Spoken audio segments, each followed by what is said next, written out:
La supervision, c'est un accompagnement du coach. Supervision, ça veut dire qu'on va regarder au-dessus. Le coach a besoin d'être supervisé par une tierce personne qui va lui apporter 2 éléments essentiels. La montée en compétences Le superviseur est là pour enrichir, et éventuellement aussi réajuster ce qu'il convient de faire. et puis le recul nécessaire sur ses propres pratiques. C'est un moment privilégié, moi en tant que coach, pour être accompagné par une personne senior dans la pratique. Et ça permet vraiment de pouvoir échanger avec un professionnel qui va nous donner aussi des clés pour analyser la situation d'une manière différente. On peut le faire aussi bien en collectif qu'en individuel. C'est une hygiène que je m'impose et qui me permet en fait d'avoir un espace dans lequel je peux confier des questions que je me pose par rapport à l'accompagnement que je dois avoir. Et éventuellement aborder des cas un peu difficiles, où on se sent peut-être un peu plus dans la limite de ce que l'on peut apporter. C'est aussi un outil pour le coach afin de lui permettre de travailler son identité propre et ses spécificités. C'est le b.a-ba de notre métier finalement. Ça fait partie de l'éthique du coach que de se faire superviser. Si vous décidez de faire un coaching,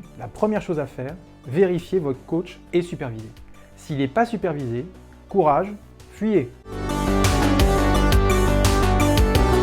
Si le coaching était un objet, ce serait cet objet, qui est un pistolet de jardinier. Ce pistolet, je le donne à mon client et que ce client a un arbre à faire pousser. L'alimentation, ça va être les moyens dont il va disposer pour le faire. Et puis, il va essayer, tiens, si on faisait comme ça, si on faisait comme ça. Et en fonction de ce qu'il veut obtenir ou ce qu'il est souhaitable d'obtenir, il aura le jet qui correspondra et il arrosera son projet.